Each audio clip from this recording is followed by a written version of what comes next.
over, that's a pretty good indication you probably overswung.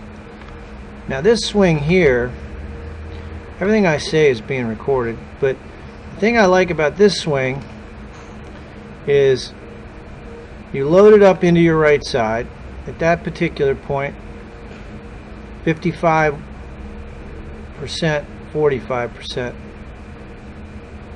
As you struck the ball here, now your practice swing, you see how your right side released.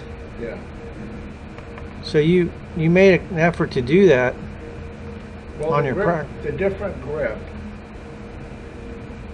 I like that backswing right there, you know, I do. I just think it's a good, you're loaded up there. That's nice.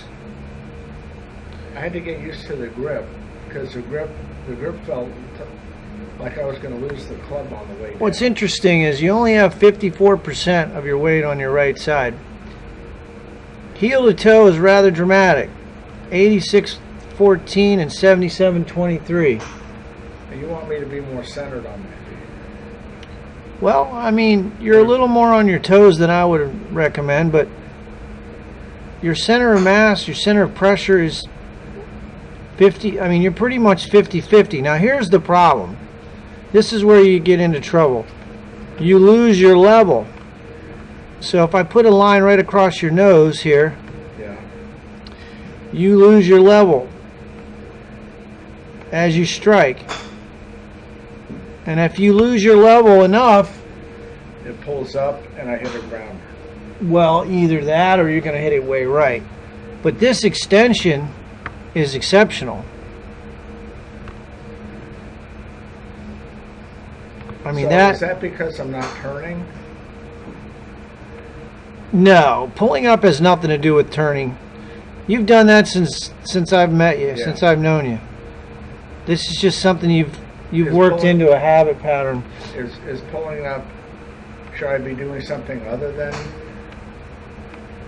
if I'm pulling it up, then I feel like I'm not turning. Okay, so you're just going to have to break yourself of that pattern, and I'll show you how to do it. But, you know, right in here, your lower body is better. I mean, that's a nice impact position. Right. But should your right knee be kicked a lot more toward the target? Sure. Should you have more lateral shift toward the target? Absolutely. Okay. But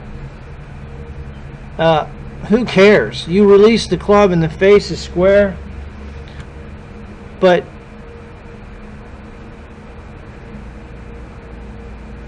he stays down and through there, KJ Choi, and staying down and through and releasing. You're doing the same thing. It's just like I said, that pulling up will cause you to go right. And your center, by standing up, you're gonna have to time that. Yeah. And but I don't want to have to time it. What I want to do is learn how not to stand up. Well, that's easy. You know, that's easy. You're just gonna have to hit balls in slow motion, feeling like your right shoulder moves down the target line, and you're gonna have to stay in your posture. You know, people stand up for all kinds of different reasons, one of which is the pelvis.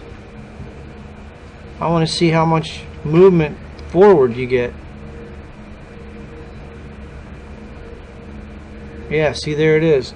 So your pelvis is thrusting forward as you strike